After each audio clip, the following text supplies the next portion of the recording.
Winning work in engineering firms is a must. It's the only way to grow. But engineers don't like to sell, and bids swallow up a lot of precious resources for a lower than expected win rate percentage. Now, after working for over 20 years for major engineering firms in 5 different countries, I've learned the 2 biggest reasons engineers don't win more pitches. All right, Ramblers, let's get rambling. I learned these 2 lessons when I was facilitating a meeting between a major engineering firm and the head of defence infrastructure. He's spending around $1 billion a year on engineering, so he's someone that's worthwhile listening to. And I asked him halfway through the session during lunch, I said, so how do you pick the winning bid from all the ones presented to you? And his answer floored me. He said, we are looking for someone who demonstrates they uniquely understand our needs and our environment. And that's true for defence, it's true for all major clients. And the 2 biggest mistakes engineering firms make that I see are at the beginning and at the end. At the beginning, they try and sell, and at the end, they pitch with a pitch deck rather than a strategic story. Let me explain. Time's up. Mistake number 1 is selling. Engineers hate to sell. They say it sets up a contrived relationship, it feels fake, and frankly, it just doesn't work. So this old school sales approach isn't what engineers need. A, B, C. A always be B, C closing. Always be closing.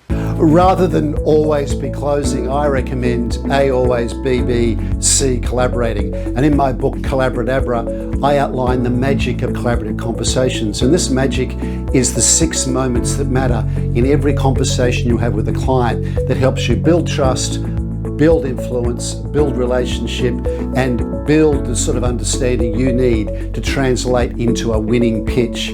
That's the magic of a collaborative conversation, and I can teach you how to do that. You're a wizard, Harry. I'm a what? A wizard. The second big reason I see engineers losing pitches is with a pitch deck, and I believe a pitch deck is the best way to lose a pitch. Why? You've got sometimes hundreds of slides that attempt to reflect the spirit and essence of the pitch document itself. It's often got multiple authors, and you attempt to cram it into a 45-minute presentation in a 1-hour meeting, and no one really understands how the whole thing fits together, and it's not based on client needs, and it doesn't have a core value proposition that's unique to you, valuable to them, and impossible to replicate by a competitor. It's just way too top heavy. We are top heavy, and when that pump is repaired, I am taking on more ballast. I can show you how to translate your value proposition into a strategic story. Why a story rather than a pitch deck? Well, a story, we know they're more memorable, they're more engaging, they're more influential, and they elicit this concept of narrative transportation. So the client is literally transported into your solution for what it is they may be looking for. Just tell a story. Tell me a story. I don't think I know any stories. What's more, stories add real commercial value. They're not just fairy tales. And the best example of this is Shark Tank. Now, we know only 60% of the businesses that pitch to the sharks win an investment in their proposition. What we don't know is that 80% of those winning bids use stories as a way of engaging the sharks. So stories add real commercial value. They're much better than a pitch deck. A pitch deck is just so much blah, blah, blah.